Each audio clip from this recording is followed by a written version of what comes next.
শুভ সকাল আমার প্রিয় দর্শকেরা, আশা করি সবাই খুব ভালো আছো, সুস্থ আছো। আর যে যেখানে আছো ভালো থাকো, সুস্থ থাকো, এটাই কামনা করি। আর আমি উত্তর দিনাজপুর জেলা থেকে অনিতা, স্বামীর কর্মসূত্রে দিল্লিতে থাকা হয়। আর তোমাদের জন্য আমি আরেকটি সুন্দর ব্লগ নিয়ে চলে এসেছি। তো আজকে সকালবেলা উঠেই সবার প্রথমে আমি ভিজিয়ে দিয়েছিলাম এই কম্বলটা। কম্বল বলে অনেকজন, ব্ল্যাঙ্কেটও বলে, আমার খালি কম্বলই আসে মুখে। তো যাই হোক, এই ব্ল্যাঙ্কেটটা ভিজে দিয়েছিলাম। তো প্রতি বছরই আমার এটা করতে হয়, প্রতি বছরই দুটো করে ব্ল্যাঙ্কেট বার করা হয়। আর একটা তো থেকেই যায়, আর একটা এক্সট্রা বার করা হয়, ওটা ধুয়ে আবার ঢোকাতে হয়। তো এখন তো আর ব্ল্যাঙ্কেটের কোনো প্রশ্নই ওঠে না। তো আজকে এই ব্ল্যাঙ্কেটটা ধুয়ে দিচ্ছি, শুকিয়ে গেলেই ঢুকিয়ে দেবো বাক্সে। তো দেখো, সুন্দর করে একদম পা দিয়ে খুঁচে ব্ল্যাঙ্কেটটাকে পরিষ্কার করে কেচে নিলাম। এখন ধুয়ে নেব। আর জলটা ওই পাশে ডাম রয়েছে আমার, ওই ডামের থেকে টেনে টেনে আনতে হচ্ছে। তো এখানে এরকমটাই চলে এসছে 6 বছর থেকে। ব্ল্যাঙ্কেটটাকে এখন ভালো করে ধুয়ে ওই বোতলগুলো দেখছো আমার ওই পাশটাতে রয়েছে, আমার মানে বালতি হাতে ওই পাশটাতে, ওই বোতলগুলোর উপরে ব্ল্যাঙ্কেটটা রেখে দেবো। জলটা ঝরে গেলে তারপরে আমি দিয়ে দেবো হচ্ছে ওই যে বড় গেটটা দেখছো কালো কালারের, ওই গেটের ওপর দিয়ে। তো এখন জল ঝরাতে দিয়ে আমি চলে এসেছি ঘরটা পোছা মেরে নিতে। আর আমার ঝাঁঝাটা দেওয়া, সকালের বাসি কাজকর্ম যা যা থাকে সমস্ত হয়ে গিয়েছে, খালি বাকি রয়েছিল এই পোছা মারাটা। তো পোছাটাও এখন আমি মেরে নিলাম, এটাও আমার হয়ে গেল। আর বন্যা এসেছে একটু, বুঝলে তো, বোতল নিতে এসেছে জলের। তো ওকে দিয়েই দেখো ব্ল্যাঙ্কেটটা না দরজার উপরে দিয়ে দেওয়াচ্ছি। ও এসেছে যখন ওই দিয়ে দিক, আমার বেশ ভালোই হলো গো। এত ভারী ব্ল্যাঙ্কেটটা না আমি উঠাতে পারি না, মানে ভিজে গেলে না বেশি ভারী হয়ে যায়, বুঝলে তো। তো যাই হোক, বর যদি না আসতো আমাকেই দিতে হতো। তারপরে কিন্তু আমি স্নান পূজা সেরে নিয়েছি। স্নান পূজা সেরে একদম রান্নার সময় চলে এসেছি তোমাদের সামনে। আর আজকে আমি রান্না করব ডিম দিয়ে, নারকেল দিয়ে একটা কারি, আর আলুও থাকবে সঙ্গে। আলু সেদ্ধ করে নিয়েছি, কিন্তু এই দেখো আলুটা সেদ্ধ করে রেখেছি ডিমের সাথে। তো এটা এখন নারকেল বাটা করে রেখেছি। আর ডিম কারি বানানোর জন্য পেঁয়াজ বাটা, লঙ্কার গুঁড়ো, আর হচ্ছে আদা বাটা, রসুন দিইনি কিন্তু। আর এই দেখো আজকে বানাবো একটা দারুণ নারকেল বাটা। যে খাওনি শেষে দেখে নিও আজকে রান্নাটা। নারকেল বাটা যা লাগে না, দারুণ দারুণ, একবার খেলে বারবার খাবে, নারকেল আনলেই খাবে। তো যাই হোক, বেশি বলে দিচ্ছি। তো যাই হোক বন্ধুরা, ভীষণই ভালো লেগেছে আজকে না, আমি প্রথম খেয়েছি নারকেল বাটা, বুঝলে তো। আর নারকেল বেটে এই যে ডিমের তরকারিটাও যে করেছি না আজকে, এটাও প্রথম খেয়েছি, বুঝলে তো। চিংড়ি মাছ দিয়ে নারকেল দিয়ে তো খাই, ভীষণ ভালো লাগে।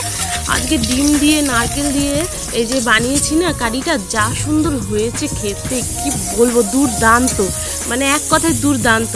আর হচ্ছে নারকেল বাটাটাও যা হচ্ছে না বন্ধুরা, দুটোই মানে অসাধারণ, মুখে লাগার মতো, মানে মুখে লেগে থাকার মতো। যখনই এরপরের থেকে নারকেল আনবো, আমি তো আবার ডিমের কারি করেও খাবো, আর নারকেল বাটাও করে খাবো। আর একটা নারকেল কিন্তু রয়েছে, ওটা রেখে দিয়েছি, পরে কিছু একটা বানিয়ে খাবো, তোমাদের দেখাবো।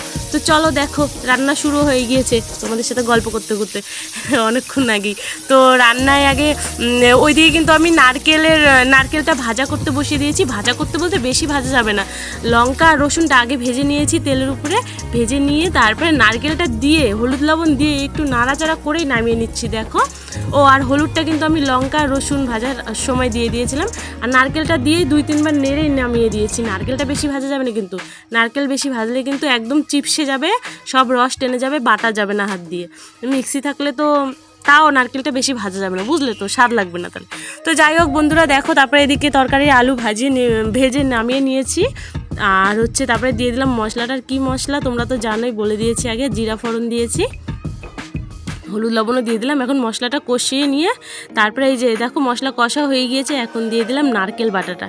এখন নারকেল বাটাটা দিয়ে সুন্দর করে কষাবো, কষিয়ে নিয়ে তারপরে ঝোল দিয়ে দেবো।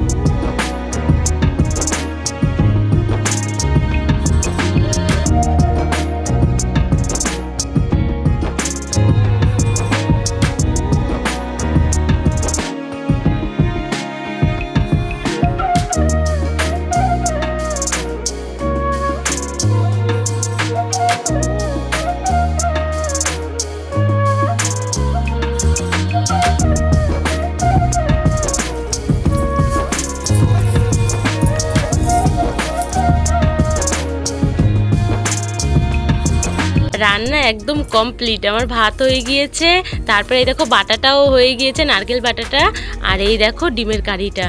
তো তোমরা যারা যারা খাওনি এইভাবে তারা কিন্তু রান্না করে প্লিজ একবার খেয়েও, ভীষণই ভালো লাগে, ভীষণই। যারা নারকেল দিয়ে খেতে ভালোবাসো তারা, যারা খাওনি এখনও তারাও খেয়ে দেখো, খুবই ভালো লাগে, বুঝলে তো। তো তারপরে দেখো খাওয়া দাওয়া সেরে নিয়েছি। তারপরে তনুর বাবা তো ওইদিকে রয়েছে শুয়ে, আর আমি এই দেখো এই কৌটোগুলো কেন দেখাচ্ছি বলো, তার ফ্রিজের নোংরাগুলো কেন দেখাচ্ছি তোমরা আশা করি বুঝে গিয়েছো। আজকে আমি এটা সুন্দর করে ডিপ ক্লিন করবো, একদম পরিষ্কার করে নেবো। বেশ কিছুদিন হয়ে গেল বুঝলে তো বন্ধুরা, ভালো করে ধোয়া হয় না। তো আর হচ্ছে তেল চিপচিপেও হয়ে গিয়েছে, একটা ঘরের মধ্যে রান্না বান্না হলে যা হয় তোমরা তো বুঝতেই পারো। আর বেশ একটু নোংরাও হয়েছে বুঝলে তো। তো এখন সুন্দর করে এটা পরিষ্কার করে নেবো। তো সবার প্রথমে দেখো আমি কৌটোগুলো নামিয়ে নিচ্ছি, আর বাবু আমার সাথে সাহায্য করে দিচ্ছে, আমার সাথে বলতে আমাকে সাহায্য করে দিচ্ছে, আমার কাজগুলো আগিয়ে দিচ্ছে। তো এরকমই তোমরা জানোই, যারা আমার ভিডিও দেখো, আমি যেই কাজই করি না কেন ও আমাকে সব কাজেই মানে হেল্প করতে আসে। তো যাই হোক, মায়ের কষ্টটা বুঝে বাবু। তো দেখো নামানোর পরে এই জায়গাটা কি অবস্থা হয়েছে। তো এটা আমি মাঝে মাঝে পাল্টে থাকি, তো বেশ কিছুদিন হয়ে গেল পাল্টানো হয়নি। তো আবার দেখো তেল পড়ে, আর রান্না বান্না হয় ঘরের মধ্যে, ওর জন্য আরও একটু বেশি তেল চিপচিপে হয়ে যায়, তো ওর জন্যই অতটা নোংরা হয়ে গিয়েছে। তো নামিয়ে নিলাম, ওটা নামিয়ে ফেলে দিয়েছি। এখন এই ফ্রিজের ভেতরে যে ছোট ছোট কৌটাগুলো রয়েছে এইগুলোও বের করে নেবো, এগুলো নোংরা হয়ে গেছে। আর ওই দেখো দেওয়ালের পর্দাটা খুলে গেল, মানে দেওয়ালে কোনো শক্তি নেই বুঝলে তো, একটু হাত লাগলে মানে ছোঁয়া লাগলেই পড়ে যায়। আগে তো আমি খুবই বিরক্ত হয়ে যেতাম জানো তো, আর এখন অভ্যস্ত হয়ে ঘরে থাকতে থাকতে, মানে এই যে বালি পড়া, পর্দা একদিক থেকে খুলে যায় আর একদিকে লাগাই, তো আর এক দিক থেকে খুলে যায়। তো এখন কোনো ব্যাপার না, এখন আমার এগুলো তো অভ্যাস হয়ে গিয়েছে। তো যাই হোক বন্ধুরা, দেখো সমস্ত কৌটা বার করে নিয়েছি। এখন ফ্রিজটা ডিপ ক্লিন করে নেবো একদম সুন্দর করে। সবার প্রথমে শুকনা কাপড় দিয়ে মুছে নিচ্ছি, তারপরে না এই দেখো সাবানের গুঁড়া দিয়ে মুছে নেবো এখন গোটা, মানে পুরো ফ্রিজটা, ওপর দিয়ে ভেতর দিয়ে। ফ্রিজটা আমি তো আর বাইরে নিয়ে যেতে পারবো না একা একা, তো এখন এইভাবেই করতে লাগবে। এখন কি বেশিরভাগই এইভাবেই আমি করি। তো ফ্রিজটা বাইরে নিয়ে গিয়ে ধুলে না একটু বেশি ভালো হতো। তো যাই হোক কোনো ব্যাপার না, আমি এইভাবেই পরিষ্কার করে নেবো। আর মনের ভেতরটা না আমার ভীষণ অশান্তি লাগতো বুঝলে তো, জ্বালা হতো যখনই কৌটোগুলো ধরতাম, ফ্রিজটা দেখতাম কেমন যেন নোংরা, আর যেই কৌটোটা ধরতাম ওটারই কৌটোর উপরে আর কি তেল চিপচিপ করছে, একদম ভালো লাগতো না আমার। তো যাই হোক আজকে ভালো করে ক্লিন করে নিচ্ছি, একদম ভিতর থেকে আমার ফ্রেশ লাগবে। আর একটা জিনিস দেখবে বন্ধুরা, এটা সব মেয়ে বউদেরই হয়, রান্নার সমস্ত জিনিস ক্লিন থাকলে, পরিষ্কার থাকলে, তারপরে ঘর দুয়ার এগুলো সব পরিষ্কার ক্লিন থাকলে না দেখবে থাকতেও ভালো লাগে সেই ঘরে। আর রান্নার জিনিসপত্র পরিষ্কার থাকলে রান্না করতেও না ভালো লাগে, আর রান্নার আগ্রহটা না 10 গুণ বেড়ে যায়। আমার তো হয়, আমার সমস্ত কিছু পরিষ্কার থাকলে না আমার যা ভালো লাগে জানো, যদি ঘরের সব কিছু পরিষ্কার থাকে আমার ভেতর থেকে একদম ফ্রেশ লাগে। মনে হয় কি শরীর যদি দুর্বলও থাকে, শরীর যদি অসুস্থও থাকে, তাও না আমি মানে এনার্জি পাই বুঝলে তো। ঘর দুয়ার সমস্ত কিছু যদি পরিষ্কার থাকে না, আমি ফুল এনার্জি পাই, কাজেরও ফুল এনার্জি পাই, আর মানে ভেতর থেকে মানে ফুল এনার্জি থাকে, আমার খুব ভালো লাগে, মানে ফ্রেশনেস একদম যাকে বলে। তো যাই হোক তোমাদের হয়তো বলে বোঝাতে পারলাম কি পারলাম না জানি না। তো যাই হোক বন্ধুরা, দেখো তোমাদের সাথে গল্প করতে করতে আমার সমস্ত কৌটাগুলো মেজে ধোয়া হয়ে গিয়েছে। আর এই দেখো জল টল ছিটে কি হয়ে গিয়েছে, আর এতগুলো কৌটো, আর সেই কতটা দূর বলো, অতটা দূরে নিয়ে যেতে ইচ্ছে করে না, ওর জন্যই না ঘরের মধ্যে ধুয়ে নিলাম। আর জল তো পড়বেই, ধুলে পরে ঘরে। আর এই যে যেটা দিয়ে ধুলাম সেই ছোবাটা আর সাবানটা কিন্তু একদম মানে এঁঠোর না, এগুলো কিন্তু একদম আলাদা থাকে আমার, মানে ঘরের এই কৌটোগুলো মাজার জন্যই, কারণ এই কৌটোর ভেতরে সব মশলা টশলা থাকে ওর জন্য বুঝলে তো। আর দেখো ফ্রিজটা কত সুন্দর লাগছে, এখন দারুণ লাগছে না, একদম ক্লিন পরিষ্কার। তো যাই হোক এখন সমস্তটা সুন্দর করে গুছিয়ে নেব, তার আগে একটু পোছাটা মেরে নিই। ঘরটা একদম চিপচিপে হয়ে গিয়েছে, দেখো জল টল পড়ে, তখন পোছাটা মেরে নিই। পাখা তো চলছেই, শুকিয়ে যাবে এক্ষুনি ঘরটা। তারপরে আমি সুন্দর করে জিনিসগুলো গুছিয়ে নিই, চলো।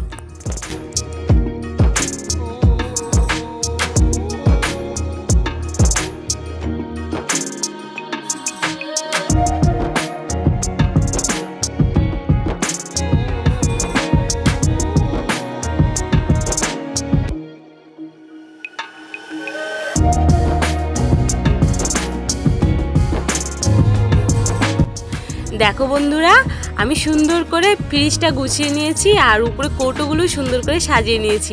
আর এইখানে দেখো গ্যাসের উপরে বাসন রয়েছে, তোমাদের তাই দেখাচ্ছিলাম। আর গ্যাসটা যে ঢেকে রেখেছি না, ওই সাদা কাগজটা আর কি আমি কিন্তু কালকে ধুয়ে নিয়েছিলাম যখন গ্যাসওয়ালা এসেছিলো গ্যাস দিতে তখনই। তারপরে দেখো তোমাদের একটু কৌটোগুলো সামনে থেকে দেখাচ্ছি, তখন একবার আগে দেখালাম কত নোংরা ছিল, এখন ওটাই দেখাচ্ছি। দেখো কত পরিষ্কার হয়ে গিয়েছে আর চকচক লাগছে একদম নতুনের মতো। আর দেখো আমি ধরে মানে আর কি ফিল করছি কত ভালো লাগছে। আর কাল মানে ধোয়ার আগে পর্যন্ত যখন ধরছিলাম কেমন লাগছিল।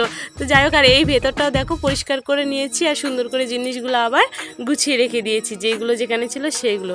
আর এই টেবিলটাও না আমি পরিষ্কার করতে চেয়েছিলাম, তো আজকে আর করলাম না গো। এই টেবিলটা না এরপরে একদিন ধরবো, বুঝলে তো, এর মধ্যেই ধরবো 2-1 দিনের মধ্যে। টেবিলটাও একটু পরিষ্কার করে নেবো। আর টেবিলের নিচটা দেখো একটু এলোমেলো হয়ে রয়েছে, মানে জিনিসগুলো হালকা তো কিছু নেই, তাই কৌটোগুলো দেখো পড়ে রয়েছে। তো এগুলো সব পরিষ্কার করে নেবো। একটু তো ধোলা হয়েছে, দেখেই বুঝতে পারছো, এগুলো পরিষ্কার করে নেব।